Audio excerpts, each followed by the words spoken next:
arambwira ati genda muri dushe ukuremo imyenda yose ngo nurangiza urebeshe telefone imbere wicare umwereke ibintu uri bukore ngo nurangiza agire ute ngo mugire ngo sengere ukire. Okay, ngiye ndavuga ibintu bibiri ariko mbere yo kugira ngo mbivuge muranyemerera nge simwite pasteur. Ngiye papa wanjye ni Revera Pasteur, nago namugereranya n'uri mugabo. Ndamwita Hakimu ntibize kumubangamira. Ngiye menyana na Hakimu nagiye gusengera iwe nemviswe n'umukobwa wari waje gukina muri Papa Sava. Njyayo ari bwo bwa mbere muhe n'uriya mugabo. Ngiye ndimo kwibaza ubaka kanya kanonaha n'ahantu mfitemo dute izo nimero zo kugira ngo ajye kwandikirana n'aba bakobwa azibona te ziva hehe? Nakurikiranyeho kuri space ho gatoya, yego ntago nabashije cyose kukirangiza. Uko numvishe kuri Mama Sava, yego numvishe ko ari umuntu wamutumiye wasengeraga aho ngo kwa Kim. Yego aramubwira ati hari umupastor wanjye hanyuma nimba yaramutumiye ngo bajye muri church akanajya bakariba bari bamuhanurira iko agiye kubona umugabo kandi uwo mugabo azabona ari Papa Sava. Ko Papa Sava nta nyonja arwaye, Papa Sava akaba nta binweta arwaye, Papa Sava akaba nta nindi nenge arwaye. Byishe kariyeri ya Mama Sava gute? Kuvuga ko agiye kubana na Mama Sava na Papa Sava ni igisewe rimwe. Kabiri, kuyu Akima avuga ati hari ibyo namwemereye bitagenze neza, barimo gutwikira ikinyoma bakazana, bari gutwikira ukuri bakazana ikinyoma. Mama Sava, uraryamye? Nagira ngo unyereke mu cyumba cyawe kuko hari n'igihe nakubera umugabo. Kandi papito ntabwo ari byo.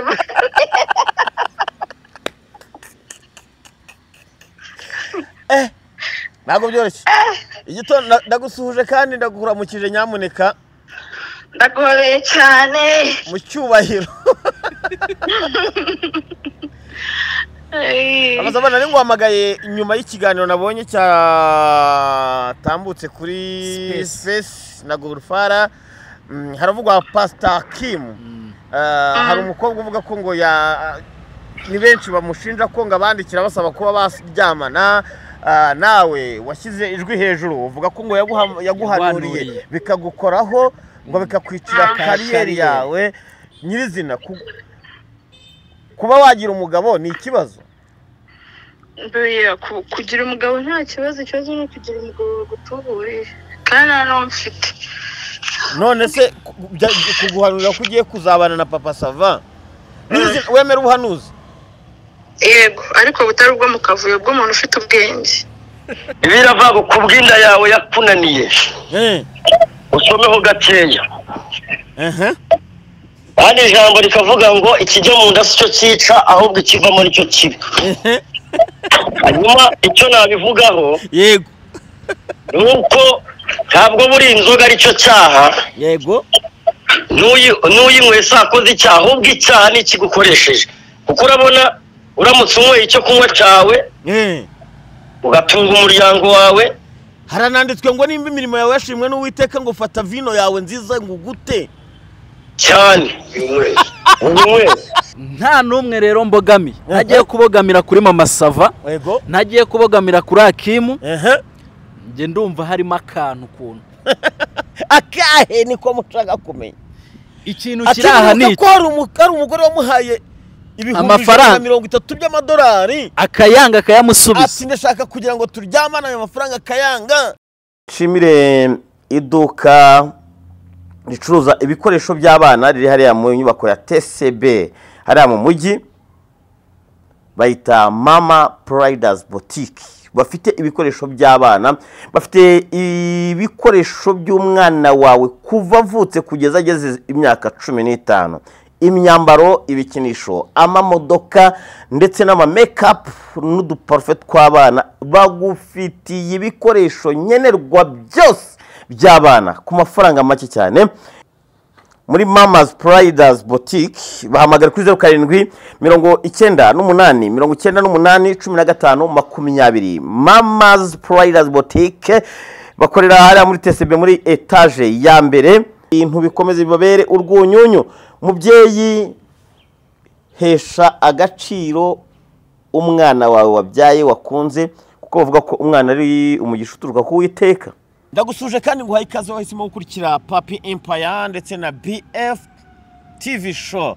Nitwa Ndahiro Valens Papi, uko bisanzwe nyamuneka ndakuramukije kandi nguhaye ikaze wahisemo kudukurikira. Wowe wakoze subscribe ndagushimiye cyane, niko kanya keza ko kugira ngo ngushimire mbikuye ku mutima. Nawe utarayikora ndagira ngo uyikore kugira ngo bigufashe kuzajya ubasha kubona ibiganiro byacu tukimara kubishyira ku rukuta rwacu. Turi kuwa mbere tariki zo ni 19 ukwezi no kwa gatanu. Turi kwa gatanu. Hama ya Mungu sikamezi yagiye 2025 kiyo kujya 2026 bisi irimo kwiruka koko nakaga.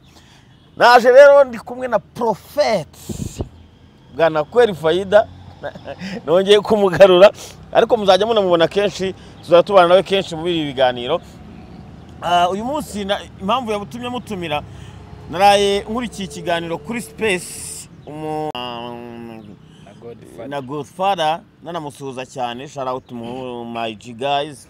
Ndagusuje cyane aho uri, ukomeze ugirirwa umugisha n'Uwiteka, kuko buriya uvumbura ibyo uvumbura natwe tukagira ibyo dukuraho, kandi mugani bikadutunga twese. So nizere ko mumeze neza cyane. Ahangaha yavugaga kuri umuyobozi wa Blessing Miracle Church ufitanye ibibazo n'igitsina gore ngo cyasengera.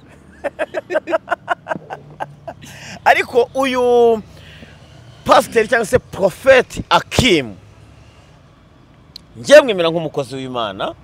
Kabiri, mwemera nk'umuntu ushumbye itorero ndetse n'abakristo barenga 1000. Gatatu, nemera ko n'igiti cyeza amatunda ari cyo bateramo amabuye. Ahangaha uretse gato mbanza nyina akakantu mumbabarire uyu munsi. Ikintu nshaka no kugira ngo twirebere koko kuri abakozi b'Imana. Sinzi genda muri dushe ukuremo imyenda yose, umuntu urangiza urebeshe telefone imbere wicare umwereke ibintu uri bukore, ngo nurangiza gerute ngo mugire musengere ukire.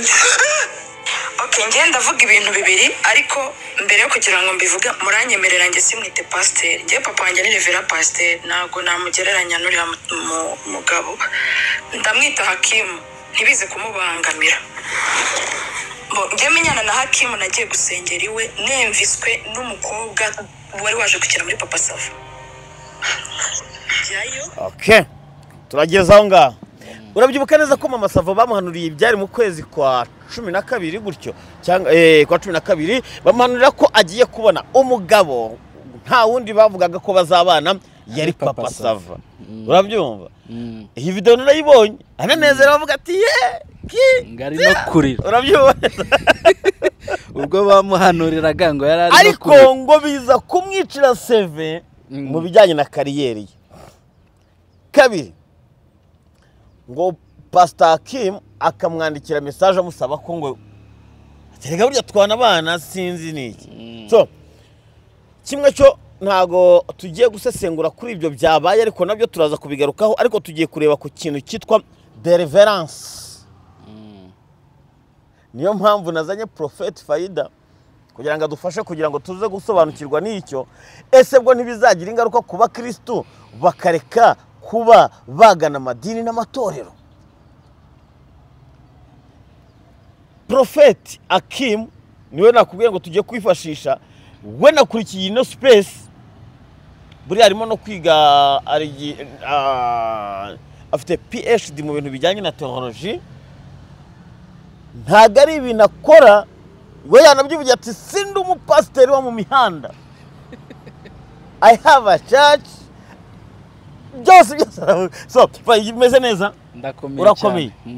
guturuka mu itorero Rehoboth Miracle Church nanamusuza cyane Papa Kingi ngire ngo igitondo cyiza cy'umugisha kandi ukomeze kugubwa neza mushumba Uwiteka akomeze gukoresha ibikomeye bimeze bite ndashima Imana urakomeye ndakomeye cyane iyi ntambara y'abapasiteri n'abakobwa n'abagore birimo kuvugwa ubusambanyi n'ibindi ahangaha impamvu nakubwiye ngo deliverance ndagira ngo wongere wumve aka kantu ukumve neza witonze aha uretse gato ukuremo imyenda yose ngo nurangiza urebeshe telefone imbere wicare umwereke ibintu uri bukore ngo nurangiza agire ute ngo mugire musengere ukire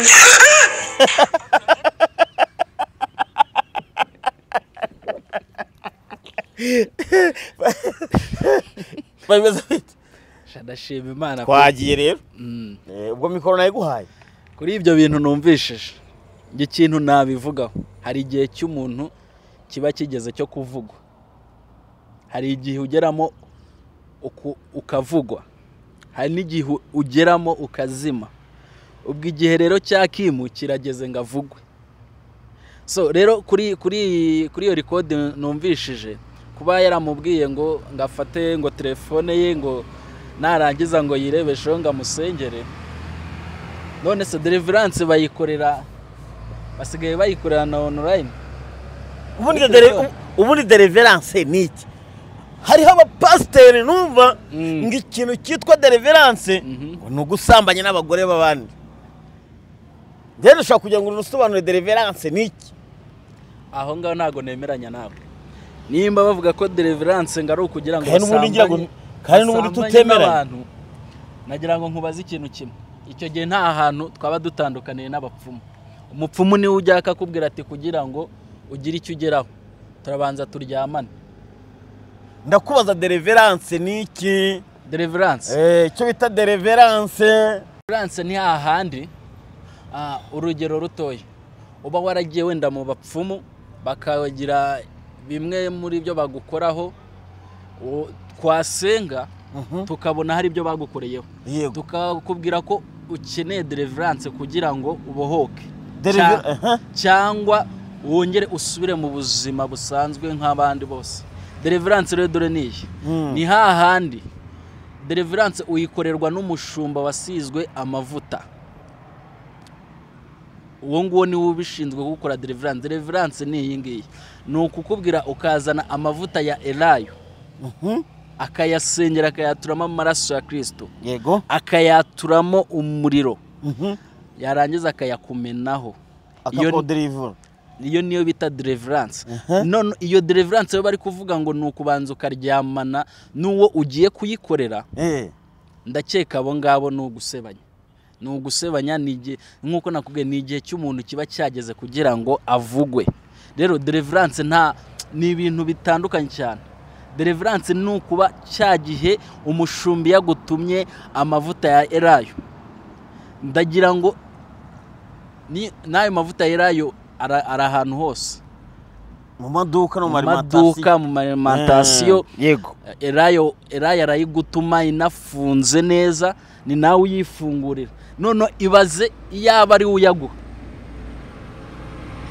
byari kuba biri kuvuga ngo iki yari kuvuga ati noneho agikuzimu niho yagiye kuyakura noneho we arayakwitumira akayafungura ubireba cyakaba ari nawe uyifungurira akayasengera yarangiza akubwira ati akayakumenaho akayasiga no mu kiganza yarangiza akubwira ati urabohowe iyo niyo deliverance abafata deliverance nk'ubusambanyi kuko ngo hari abakobwa bajya gukorerwa deliverance harimo ababyiyitirira kandi abo ngabo nimba banabikora bahari koko umwuka wera aba yagiye hasigaye iki umwuka w'iki wirari ubusambanyi uwo niwo mwuka uba wamuteye kuko mwuka wera aba yamaje kugenda ko ntago wambwira ngo uje kumpera amata mu gikombe nanywe wanywereyemo igikoma ngo nzayanywa birumva byashoboka kyohereza injana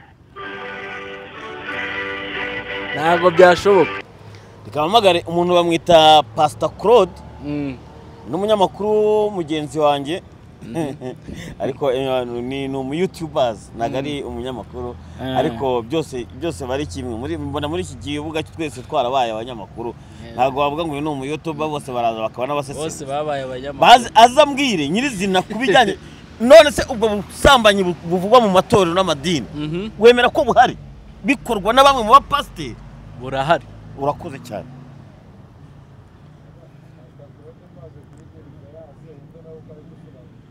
nicyo kintu nshaka kugira ngo Pasiteri Claude mubaze ku kintu nawe atubwire icyo abivugaho none ibyo bintu none bitagiye kugira ingaruka aba bana b'abakobwa usibye no kuba ibintu byavuzwe kuri space cyangwa ku rukuta rwa X ribu ntiraza kubyinjiramo bikaza kuba ibindi buriya ribu ifite gukurikirana umuntu guta muri yombi umuntu kugira ngo byumve neza yibwirije cyangwa se ibwirijwe itekorera bemerera none nimba aba bana b'abakobwa bajya hariya bakareba bakavuga bati dore turashize turimo gusambanywa ati kandi uyu mukozi w'Imana akanakubwira ngo tuzabana nk'umugore n'umugabo njyewe bintu nabyumvishe Kenny umbabarira iki kigani ino space yabaye uyishyiremo uko yakabaye abantu bayumve yose uyishyiremo bumve iki kibazo ukuntu kimeze uyu mupasiteri uvugwa cyangwa se uyu mukozi w'Imana Pastor Kim njye mwemera nk'umukozi w'Imana ufite itorero ashumbye ufite ibyangombwa yahawe na RGB ufite PhD mu bijyanye na theology se Pastor Claude yashoboye kuba ari mu kiganiro kuko kubona atarimo kwitaba ni ikibazo gikomeye cyane ahubwo ikintu navugaho natabaza ahubwo ribu ndayitabaza cyane ibyinjiremo kuko ndi kubona abakozi b'Imana benshi baranduye aho kuvuga Imana bari kwamamaza Satani aho kuvuga Imana ibyo bintu ko bikomeye cyane bari kwamamaza Satani oya se kandi gute twahamagariwe kwamamaza Yesu Kristo watubambiye ku musaraba igorogota kwamamaza ubutumwa bwiza yes none aho twakoze umurimo twahamagariwe ahubwo abo twagakuye muri yasayo turi kuri bakuramo tubazana murindi ariko buri mupasiteri wagusambanyije cyangwa wasambanyije uwo mwana w'umukobwa cyangwa wagize ibindi amusaba aba ashobora kuzongera kumwubaha no kongera kwemera ko aho hantu ko kari mu nzu y'Uwiteka nyir'ingabo icyo cyubahiro kiba cyarangiye urugero nimba nje nkagusengera uri umukobwa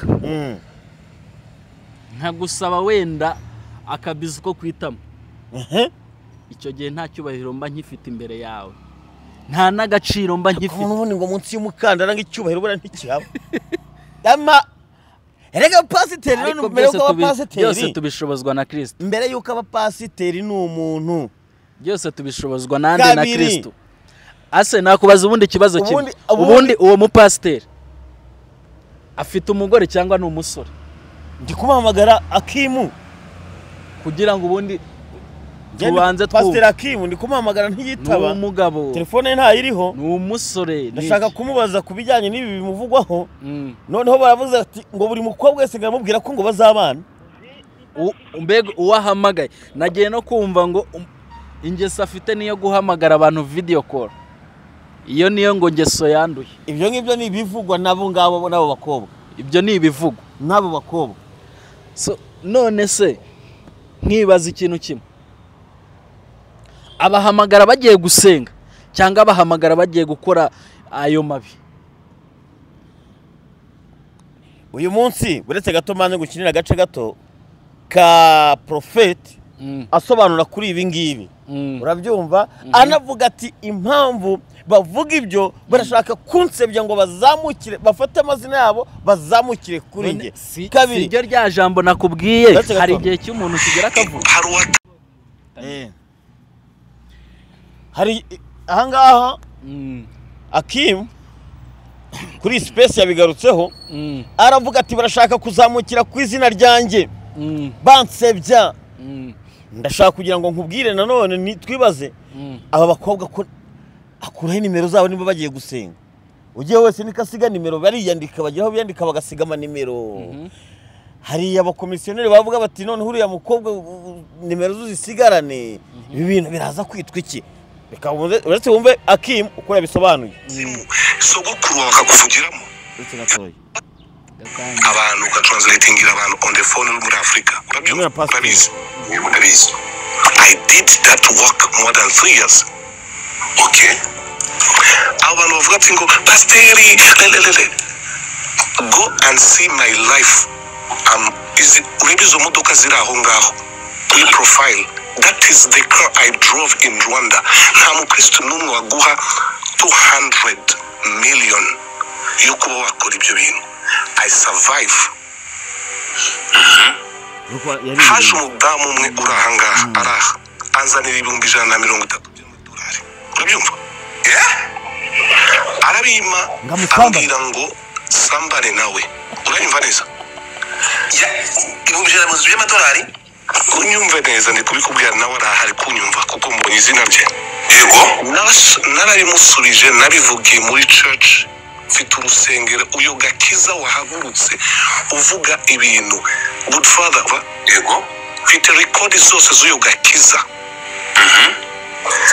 naramusengeye imizimu yamuvuyemo ngo namushize isimu none se bagushamwe imizimu sogokuru bakakuvugiramo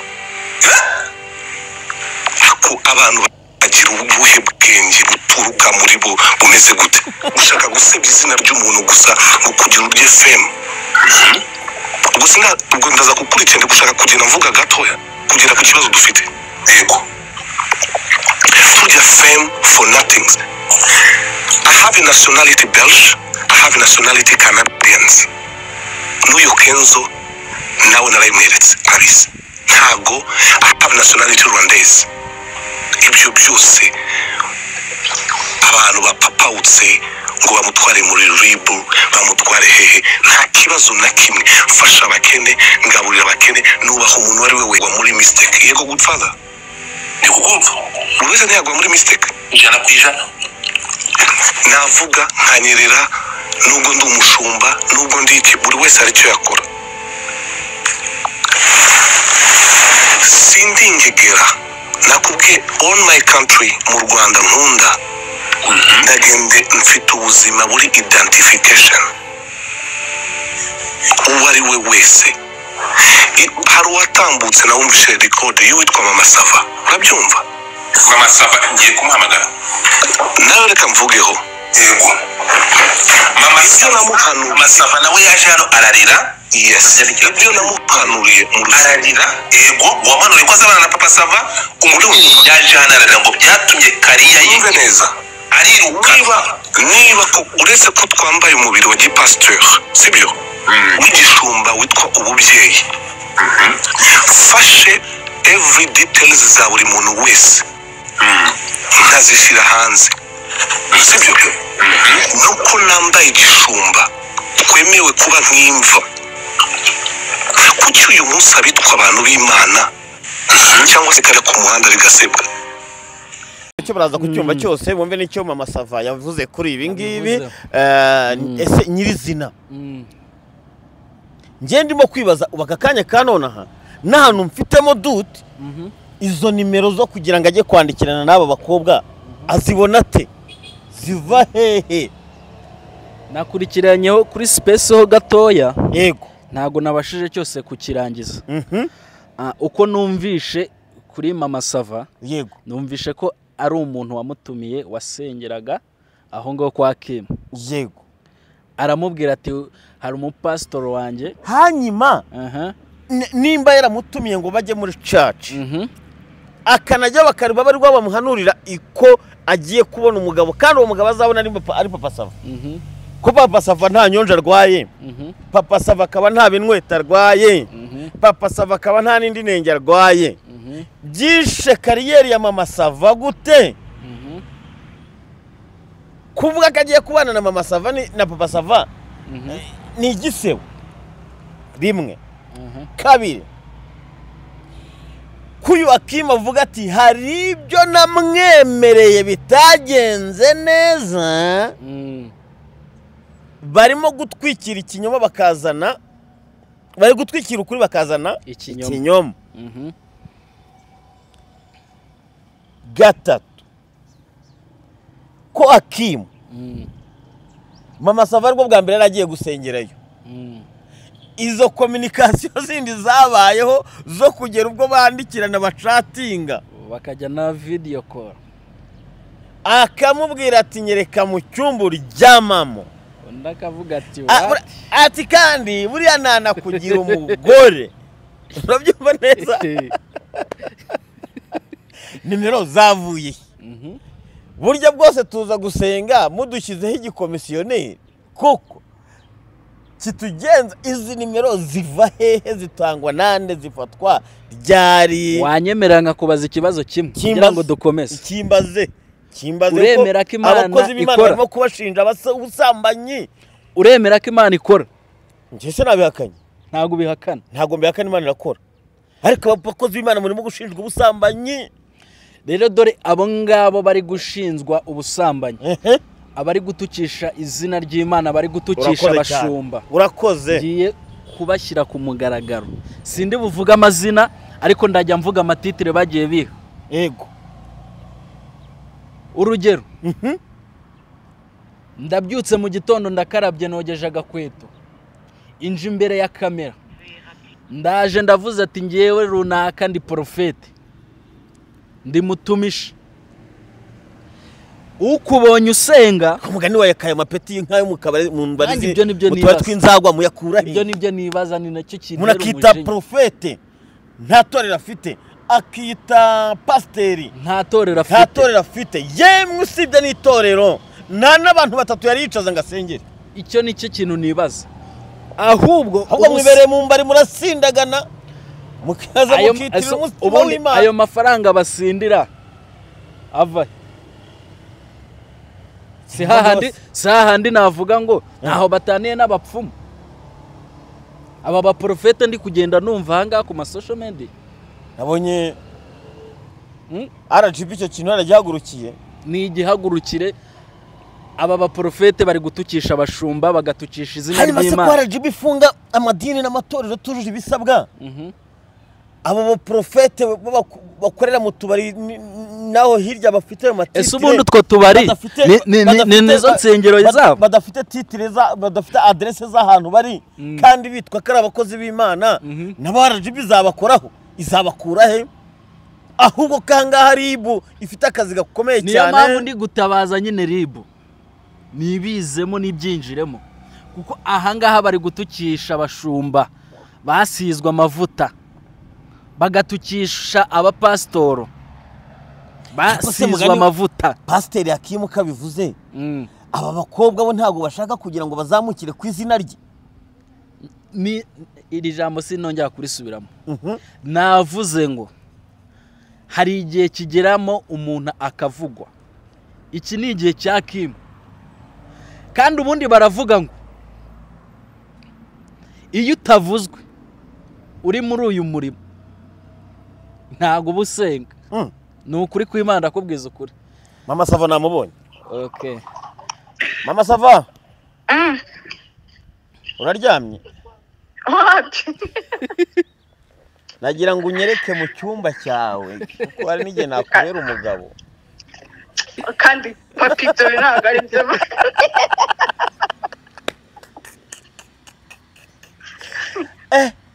Ntabwo byoroshye. Igitondo ndagusuhuje kandi ndagukuramukije, nyamuneka. Ndaguhobeye cyane. Mu cyubahiro. Amazabana nari nguhamagaye nyuma y'ikiganiro nabonye cyatambutse kuri Space na Gurfara. Haravugwa Pastor Hakim. Hari umukobwa uvuga ko ngo ni benshi bamushinja ko ngo abandikira basaba kuba baryamana. Nawe washyize ijwi hejuru uvuga ko ngo yaguhanuriye bikagukoraho ngo bikakwicira kariyeri yawe nyirizina. Kuba wagira umugabo ni ikibazo? Kugira umugabo nta kibazo, ikibazo ni ukugira umugabo gutuburiye kana no mfite. none se kuguhanurira ko ugiye kuzabana na papa Sava wemera ubuhanuzi? Yego, ariko butari ubwo mu kavuyo bw'umuntu ufite ubwenge. Oya tubitandukanye ibintu kuko turimo kurebwa n'abantu batari bake, tukurikiwe n'imbaga y'abantu benshi. Kuguhanurira ko ugiye kubona umugabo ubihanuriwe na Pastor Akim, byakugizeho ingaruka zihe nyirizina? Mu ijwi rya Pastor Akim avuga ko icyabaye wowe ubwawe utabashije kunyurwa, ngo hari ibyo mutabashije kumvikanaho. Uretse gato kugenda direct ndi mu kiganiro ndaje nuncike nza tuvugane rwose. Aho ko amafaranga burana amaze kuyabona. Kira banje baparikare abakira baparika baza kwereka utuntu nikorera. Nyirizina byangije izina ryawe gute? Nago ari kuvuga ngo byangije izina ryanjye, ariko byagize ingaruka ku kazi kanjye, cyane ko ibyo yavuze yabivuze hagati yanjye n'umukoresha wanjye. None se umukoresha wawe ntiyaba umugabo wawe? Oya. Papa Sava nta mugore afite. Nawe nta mugabo ufite. Nawe nta mugabo ufite. Ibyo ntabwo kuba yakubenguka ni icyaha. Ntabwo yambengutse, ni nacyo kibazo gihari kugeza ubu. Ikibazo ni ubuhanuzi baguhanuriye. Nuko warahanuriye kugiye kubana na shobuja byakwangirije izi. Ubu nuvuga ngo Papa Sava asigaye agenda ataruka gake gake. Hari ibyo kwepa. Oya, nukuvuga umva uko bimeze ndahiro. Yego. Nukuvuga iyo umuntu avuze kuri hagati akabivuga hagati y'umukozi n'umukoresha, hazamo ibintu bibiri. Umukoresha ashobora gutekereza yuko nishyuwe amafaranga kugira ngo hanurirwe biriya bintu. Ariko nicyo kintu cy'amafaranga kivugwamo ngo abantu mufite izina mukajya muri abapasiteri bakabaha agafaranga ngo kugira ngo bagire ibyo bababwira bikanze. Uriya mugabo ntabwo abona amafaranga nyishyuye kugira ngo nkore ikintu nk'icyo. Ikindi nta mu makosa ntakora. Ntago nakora ikosa ryo gutuma hari ikintu na kimwe cyangiza izina ry'undi muntu ari nge biturutseho. Yego.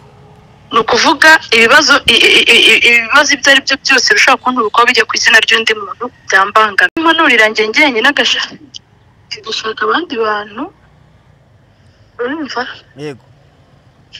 Agashaka abandi bantu wenda amangira badafite ahantu bahuriye n'akazi kanjye, ntabwo biriya bintu byose byari kugera ahangaha. Ariko kuvuga ngo Pasava na Mama Sava ubushatse ni ugutwika, icyo yashakaga ni ugutwika, ariko yari yirengagije bishobora kumbaho ngewe. Nyuma hari yanagize ibibazo byinshi, narwanye na byinshi, ni uko umuntu atajya hariya ngo abivuge. Icyo rero icyo nge mvuga ntago ikibazo ari ubuhanuzi, ikibazo n'ubwenge buke. Oya utaza gukora ibintu byagira icyaha, ubwenge bwarabufite kuko umuntu ufite PhD ntago ubwenge bwaba ari buke. Iyo PhD wese ko itanunze burgerega ikintu ugomba kubaha umuntu. Ntago igihe cyose yankoreye ikosa rishobora kunyangiriza akazi kanjye niyo kaba kari hasi yake. Nta bwenge afite. Muri iyi space avuga ko hari ikindi kintu mutabashije kuba mwahuza neza, ibi byo kuvuga ko ngo wabajwe n'ubuhanuzi, akavuga ati ahubwo yarishimye cyane mbimuhanuriye, ati nuko ari ibindi twapfuye. Ikintu avuga mwawe mwarapfuye kindi kiri inyuma yabyo ni igiki? Muri gusasi ntacyo yavuze, wenda yakivugana, ariko nta kintu na kimwe nigeze mpfa n'uriya mugabo. Nta hantu nigeze mpurira nawe. Bivuge ngo ni ubwa mbere wari ugiye kwa Akim gusengerayo? Njye ni ubwa mbere nari ngiye gusengerayo. Wari ujyanyweyo nande? None se utaragera hari ahantu nabonye ikiganiro uvuga uti yarampamagaye ndyamye mu cyumba cyanjye sinkunda urumuri, njya muri salo. Yego. Ugeze muri salo ngarakubwira ngo jya kumwereka icyumba cyawe uryamamo, uratungurwa. Yego. Arandakubwira ngo birashoboka ko yanakubera umugabo. Kandi yari yaguhanuriye umugabo. Nyine niho nyine mubwirira bwa bwenge. Buretse gato. Nimero zawe yazikuye he, yazibonye ate? Njyewe ipakimara kumpanurira biriya bintu. Umubano wundi wihariye wo kuza guteretana kugera kuri level kubwira ngo ntabwo nateretanye nawe. Nyuma ya biriya byose. Yuko bamaze kumpanurira, nasigaye ku rusengero. Yego. Kugira mbonane nawe ndamwinginga ndambwira mwamba bare biriya bintu mukabisiba kuri YouTube, kuko nari mbizi ko nibiramuka bigiye hanze bitazabyara ikintu cyoroshye. None arambwira ngo araza kuvugisha abantu bo muri media ngo nimuhe nimero yanjye araza kumbwira mu gitondo. Numva ko ari umuntu uri buze kubikoraho kuko nane babwiye yuko iriya video yakozwe mu kwa 12 isohoka mu kwa 5 kundi mwaka bivuze ngo itangazamakuru ryatinze kuyibona. Yego umugabo yampamagaye mu gitondo nka saa moya gutyo saa moya mu cyumba cyanjye kumwitaba muri siti yanjye nawe namwitabye nzi ko agiye kunsobanurira ibyo bagombaga kumfasha kugisiba kuri YouTube. Yego ampamagara kuri video call. Sinanakunda igihe umuntu ampamagara kuri video call, niyo mpamvu nabyutse njya muri salo mvugana nawe. Atangira kumbwira rero ibintu biri aho bidashinga mitanumva, ni naho hantu nahise mvugira nti si uyu umupasiteri. Ibyo yakubwiye ugatungurwa nibihe? Ngo nimwereke amabere, ngo nimwereke no mu cyumba cyanjye ndaramo. Ndababwira njye ntago ibyo bintu nabikora, ntago imyaka yanjye binyemerera. Ntago ibintu rwose byo kuvuga ngo ntago ibyo bintu mbikunda kandi ndi umuntu mukuru. Aho rero niho ntekereza ko ntabwo twigeze tuvugana iminsi myinshi pe. Urumva yahise acika intege ahubwo atangira kujya mpushinga kuza gusenga.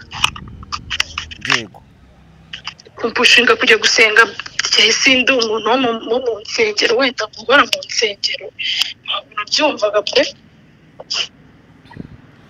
Ntago ibi bintu ntago bishobora kuza gutuma inzego zibyinjiramo nka RIB bagasanga harimo wenda no kubeshyerana cyangwa gusebanya, kuko yavuze ati hari abashaka kuzamukira ku izina ryanjye. Ibi bintu ntago mufite imunyenye z'uko RIB bishobora kubyinjiramo bikabyara ikindi. Ubu sari nge nakimo n'indi wazamukira ku izina ryonde. Ariko tujye tuvugisha ukuri, tujye tubwizanya ukuri papi. Nazamukira ku izina rya Kim cyangwa Kim yazamukira ku izina ryanjye? Mpamvu bavuga ngo wari wagiye mu rusengero ngo baguhaye amafaranga ntazi umubare ngo kugira ngo nabivuze. Nagiye mu rusengero nemviswe n'umuntu n'umuntu dukinana hano. Yego none uzi cyarambabaje ibyo bintu byantandukanyije n'abakobwa babiri harimo n'uwo ngo ukina hano. Byagutandukanye ongera kwijwi rihise rigendera. Oya hano kubera tugiye gutangira gukina urumva. Byantandukanyije n'abo bakobwa bituma tuburukana kubera icyo kibazo. Urumva njye sinumvaga ibyo pastor wabo yavuze, bo bakambwira bati gitegereza ubuhanuzi. Ndababwira ariko mu gutegereza ubuhanuzi agakwiye kuzamo ubwenge. Birangira nshwanye na ba bakobwa. Bivuge ko ari abakristo baho. Ni abakristo baho. Abo bakristo baho ntabwo utekereza ko bari bagiye kugutangamo pase? Oya kandi umwe muri abo bakobwa nawe yari sheri wuriya mupasiteri. Arakaba karabaye niwe se niwe muri iyi space wavugwaga bandikiranaga ama message bagasiba. Oya nazanye byo mwakomerwa. Ese Hakimu ari mariye ntari mariye? Ikintu na kimwe mbiziho pe. Ana kimwe mbiziho. Soma amasaba reka tugushimire cyane ndeke wikomereza akazi. Murakoze cyane. Kuri ubu ngubu avuze ati reka ibintu habeho fair play ngeri hagati yanyu namwe mwabyakira muti? Cyereka ko tugiye muri RIB. Sema Masava nakubabarira wagira. Uzajya muri RIB cyangwa wazajya muri RIB? Uzajya wari wese. Umva dutangiye shuti. Ati dutangiye shuti nuko Amasava agiye. Reka nongere nshake ko nabona Akim.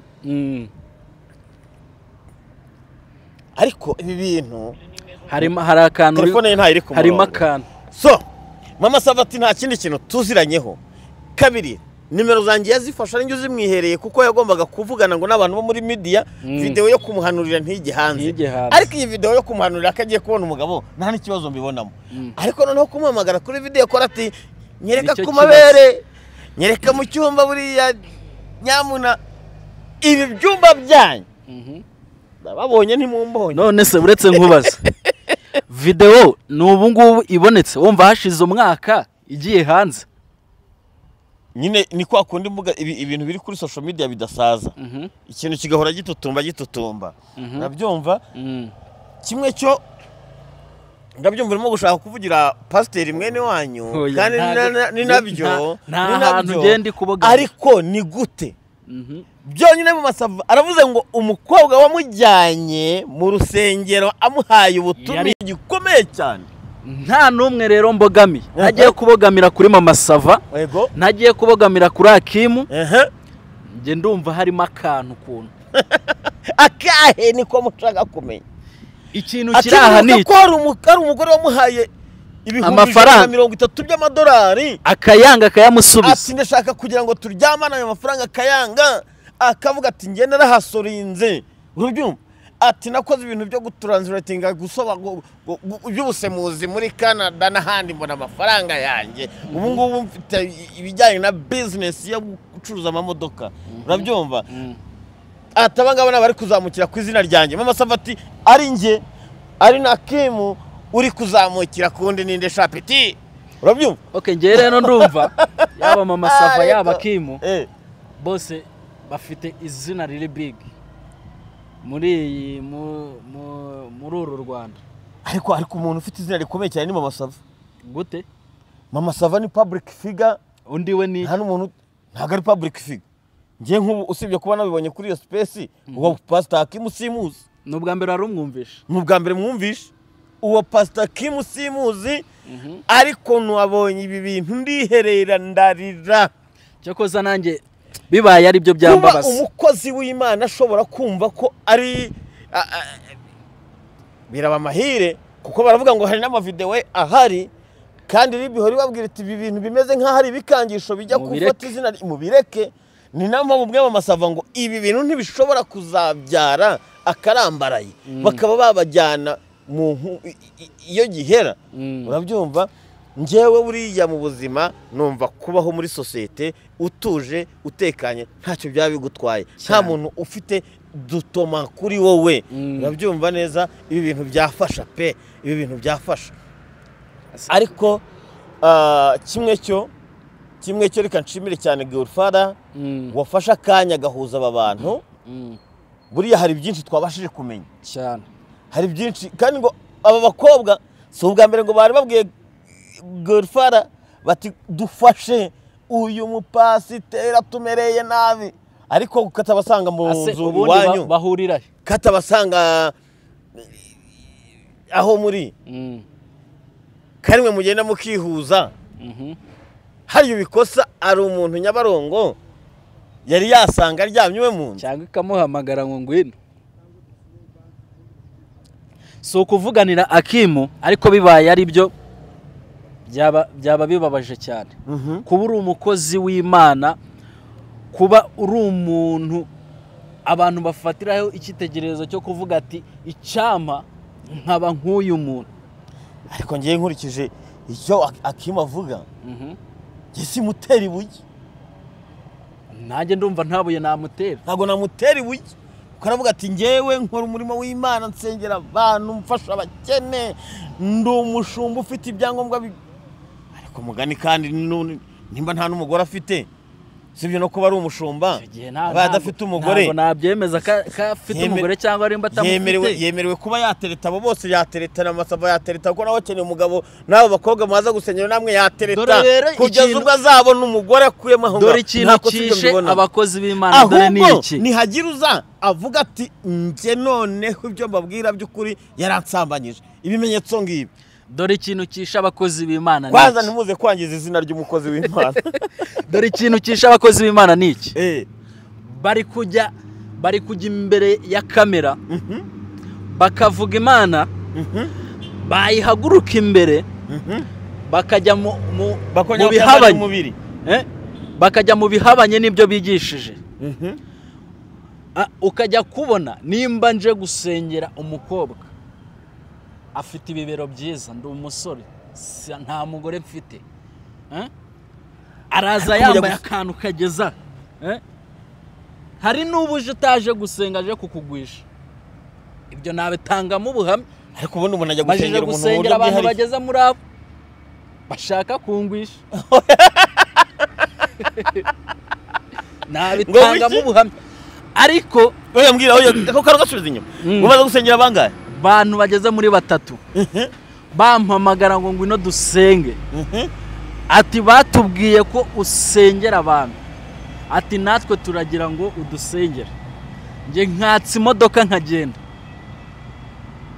nkagira ngo wenda tugiye gusenga, ahubwo nkabona ni ibindi bintu yigiriyemo. Ariko aho ngaho iyo udahamije Yesu, aho ngaho atari imbaraga z'Imana zigukuye aho hantu, wakwandagara. Nibyo rero ndi kubabwira ngo hari abakozi b'Imana bashiki bacu mwatubabare mukareka kumena amavuta y'abakozi b'Imana. Ngazambaye gute? Nabo sinabarenganya. Akaba karabaye. None se reka nkubaze papi, nimba nge narahamagawe, nimba narahamagawe akabwira ati reka dusenge nakumva rishakira punche none, ariko uwo nguwo aba ari umwuka mubi umwuzuye, aba ari umwuka mubi umwuzuye wo kugira ngo akugushe umena amavuta. Ariko iyo uhamije Kristo ukamuhamya,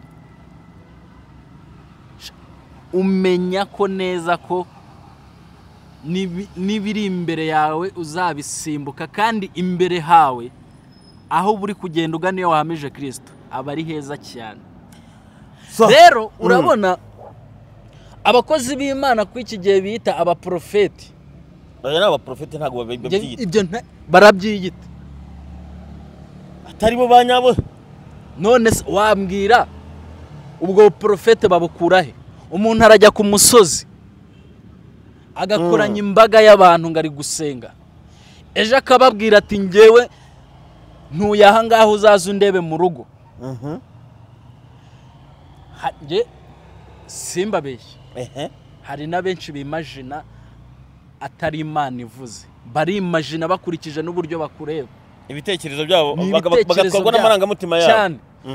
Yabona nk'umukobwa uparitse hari imodoka akavuga ati wenda akurikije uko akureba, akavuga ati nge ndi kukubona wuriye indege ugiye aha naha. Nk'ubu nkakubona nkawe papi, nkavuga ati bitewe n'izina ufite, nkavuga ati igihe nk'iki ngiki, umunsi nk'uyu uzurira indege, uzaburi Zambia, urugero uzaburi Zambia, cyangwa se uragiye Canada, cyangwa ugiye Canada, cyangwa se duzabeke dore icyo Uwiteka avuganye nawe, cyangwa se uzaba ufite ikinyamakuru cyawe uyoboye. Ariko n'ubundi kindiceho ni icyanjye, nta wundi dufite ni icyanjye. Ntari urumva ukasanga nimba umukobwa yaraparitse Range Rover hariya, bamuhanurira ibyo ngibyo akavuga ati ndakiriye, kandi bidahari. Icyo ubwo ni bwa butumwa nazanye buvuga ngo ibyo mwahanuye mugiye kujya mubibazwa. Mwebwe bakozi b'Imana, mwebwe baprofete, mwita abaprofete, mugiye kubona kaga. Noneho ribu nidufashe ivangure abanyerondo n'ibisambo. Ndagira ngo umweyo waramanutse, umweyo waramanutse ubu ampaye je mu mavuta. Umweyo waramanutse ubu ngubu Imana iri kugenda ikubura, iri kugenda ikubura. Kuki iri kugenda ikubura? Umweyo waramanutse. Ugo gukubura iki? Wo gukubura abangaba biyita abaprofete bakavuga mu izina ry'Imana kandi atari Imana ivuze. Umweyo waramanutse. Aha ni hahandi uzabona abaprofete benshi bagenda banywa amayoga basinda ku mihanda. Ariko ngo kunywa inzoga si icyaha. Byanditse muri Timoteyo. Handitse ngo iki? Ase kuki mwumva ko kunywa inzoga atari cyamuvuga ko byanditse? Kuki mutamanukaho hepfo gatoya? Inzoga ni iki? Baravuga haranditse muri Timoteyo ngo soma gake. Ngo kubwinda yawe yakunaniye. Wewe n'ubwagarukira kubwinda. Kandi Yesu Kristo ntago yahinduye amazi, yafashe amazi ahindura divayi. Baranywa. Ngo noneho ngo divayi. Ngo ya divayi yari isembuye. Yari isembuye, icyo nicyo nshaka kuba harindi yose ngombe naraguseho numve. Icyo nicyo kibazo rero. Aho rero niho bamwe muri babandi mwaba profete mwe mw'abantu mwe mubyuka mukita abakozi b'Imana ndebe ko mfitiza umuntu witwa Noheli mw'abantu mwe mujya ku misozi mukavuga ngo turi guhanura muraje mubona umujinya w'Imana umanutse urabamanukiye nimutihana nimutisubiraho reka nze dusoreze kuri uyu nguyu mukozi w'Imana Noheli yego amahoro amahoro papa nitwa Ndahiro Valence papi yego Ndahiro umeze neza ashima Imana mutumishi wa Mungu uri hehera banibereye mu rugo nguhamagaye ndi kumwe n'umuntu turi mu kiganiro ndavuga niko bavuga ngo ko muri Timote yanditse ko ko abantu banywa gake kandi mugabo k'inzoga atari mbi tugaruka kubavuga ngo naba profete n'abakozi b'Imana atara nta dini nta nsengero ntaki kaye bakigira muri ko geni bakinywera gacupa uyu bijyanye n'iyi myumviro byakirute icyo navuga Yesu yaravuze ngo mugende mu mahanga yose abemera gukizwa yego mubatize mu izina ry'Umwana n'Umwuka Wera amen icya kabiri biravuga ku bw'inda yawe yakunaniye usomeho gakeya kandi ijambo rikavuga ngo ikijya mu nda si cyo cyica ahubwo ikivamo nicyo kibi hanyuma icyo nabivugaho yego nuko ntabwo buri inzoga aricyo cyaha yego n'uyinyweye sakoze icyaha ahubwo icyaha ni ikigukoresheje kuko urabona uramutse unyweye icyo kunywa cyawe ugatunga umuryango wawe harananditswe ngo nimba imirimo yawe yashimwe n'Uwiteka ngo fata vino yawe nziza ngo gute cyane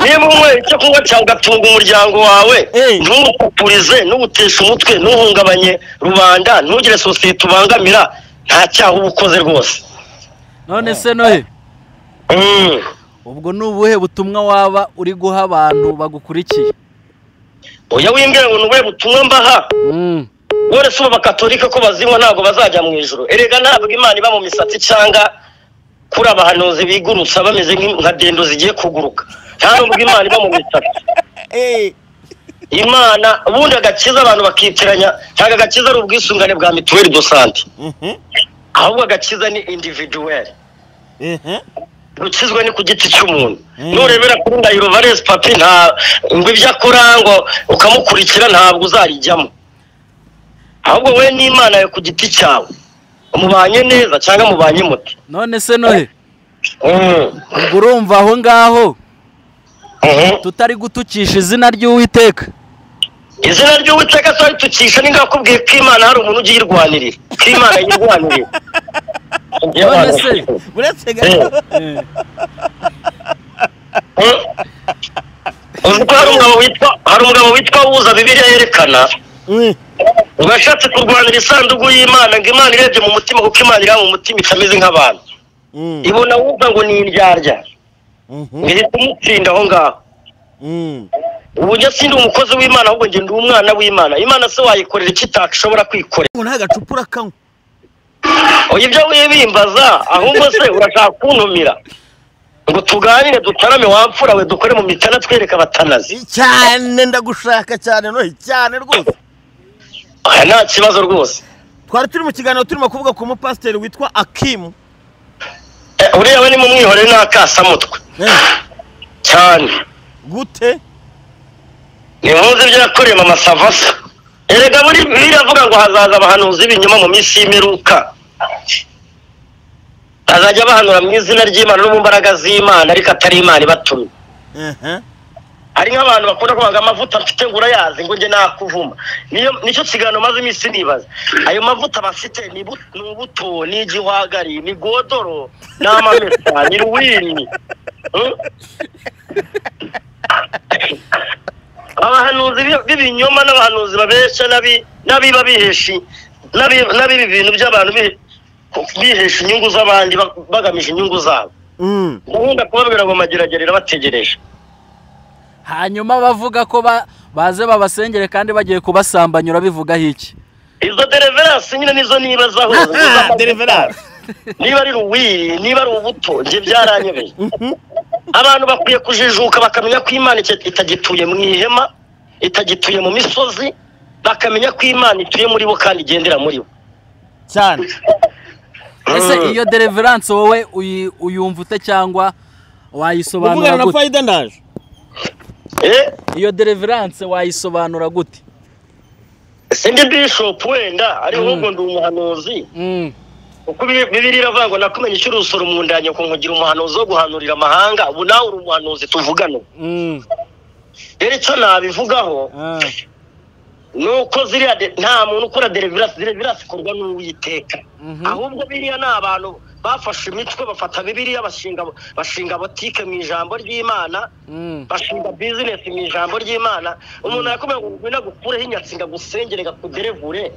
Ubu nibyo nibaza nanjye baramutse bafashe cya cyuma gipima ADN bakagenda mu ngo z'abantu bapima basanga abantu benshi bafite abana batari ababa benshi ari abapasteri. None se Nohe ndagira ngo nkwibarize. Yego nta kibazo wamfuraho. Nibyo nanabazaga na papi. Uremera ko Imana ikora?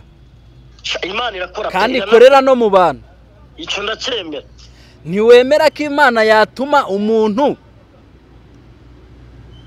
kugira ngo agira ibyo agukuraho kandi iciye muri we? Ibyo ndabyemera kuko nabirira kuko n'ijambo ry'Imana riravuga ngo abantu nibareka kuyikorera izahagarara ku bitugu babwire mutumishi we izabwira n'amabuye ayivuge. Abantu z'Imana ntabwo bose bapfiriye gushira haracyariho birindwi bitarapfukamira Bayali cyane kuko na Eliya yaravuze ngo nijye muntu umaze kwica abantu ba Bayali nijye muhanuzi usigaye. Imana itimubwira ati ceceka haracyariho birindwi bitarapfukamira Bayali. Ibyo birindwi ubu tuvugana urimo Ndahiro Valens Papi arimo nanjye ndimo ariko hakaba n'ibirura n'ibisambo kuko irondo ryivanze n'ibisambo bigendera muri iyo nzira bibisha be. None Nohe aba bantu babyuka mu gitondo bakiha amatitire abaposo bakavuga ngo turi profete runaka nta torero. Icyo navuga izina profete ntabwo ryimikirwa rinasengerwa. Ni Imana iguha nyine wavuga ikintu abantu bacyumva kumva nicyo bavuga ati profete. Ahubwo amatitire asengerwa ni mwarimu ni pastor ni bishop. Ubuse uriya ko yigise ngo ni bishop gafaranga. Ubona ari bishop yimitswe nani? Erega hari abantu umuntu avuye Kinyamakara ageze i Kigali akodesheje inzu y'icyumba na saro. Akodesheje inzu y'icyumba na saro. Sara ayigize urusengero. Ndashimira leta y'ubumwe y'u Rwanda ko yakwihutana akajagari k'abadayimoni. Ahubwo n'izindi bazifunge bazimara kuko nizo kuyobya abantu. Ariko ibaza nyewe hari umwe mu bacu nagiye kubona nta message yanjye ufite subura. Oya Ndahiro Valens se ko nawe ubizi ko Imana igusanga kubizi ko tujya duhura mu cyumba cyo hejuru aricyo cyitwa Mwuka Wera. Bo nabazimugira nta satani ugira. Ni gute Imana yabara kugutabara? Erega muri ahubwo nawe ahubwo ugomba kureba niba ari maze. Gusa message ngufitiye iravuga ngo dore kuba Uwiteka nibwo bwenge kandi kuva mu byari ko kujijuka. Amin. None se Nohe ubwo aba profete ntabateka mutwe. Erega nakubwenge irondo ryivanze n'ibisambo hari abaza biyita amatitire nyine ataraya. Aba bari gutukisha abakozi b'Imana basizwe amavuta. Njyewe reka nkubwire. Bibiliya iravuga ngo niba udashyushye ukabudakonje ukabugiye kukuruka. Aba baprofete ngira ngo urabibona ko Imana yatangiye kubaruka. Ni gutumbwira ngo umutambyi agiye imageragere. Niba ko gukorera Imana uri imageragere. So Imana itarakoze mu kwabo mu bantu.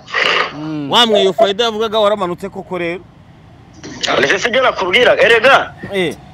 Ibi ni ibyahanuwe mureke bisohore ariko abantu amenye ubwenge abantu bakurikiye radio abo hari bavuga ngo Noheri Imana bavuga gutya ngo n'umusinzi ngo niki ugira Imana abone ibyo asinda tesko rutatabishe. Urumva aba bacumba bazinywera muri biro benshi bajyaga bamagatuti ngo ndirimbe bafite ibyuma bya konyaje bimamereye nabi. Hari n'abavuga ko bashyira icyuma muri rya cupa rya Nili. Oya bashyiramo B1 gin so urakoze cyane reka ngushimire urakoze cyane wamfura Imana ikomeze guhereza umugisha amina so reka tumushimire cyane bamwita Prophete Noheli nawe ni Prophete so reka tunasoreza ahangaha ndizera ko tuzongera tukabana neza cyane iki kiganiro ntabwo tugicukukirije ahangaha kuko ngiye gushaka ubitwa umukozi w'Imana arya ni Akimu ngiye kumushaka kugira ngo tumenye ukuri kuri inyuma yibi ese koko aba nabagiye kuzamukira ku izina rye cyangwa hari ikindi kiri inyuma kuko bavuga ko akari mu nda y'ikoba ngo kamenwa n'umwiru na nyirayo urayizi koba iyo migaye ntago gize igenda so wakoze cyane mutumishi wa Mungu urakoze cyane witeka mugani wa Korode ni uvuga ati uremewe so reka mashimire cyane nshimire abakurikiye ikiganiro nshimire kandi abamaze gukora subscribe nyamuneka batarayikora muyikore kugira ngo mujye mubasha kubona notification zacu tugimara kwa uploadinga ubundi uwiteka mugenga wa byose akomeza abandebera icyoroshye ciao shalom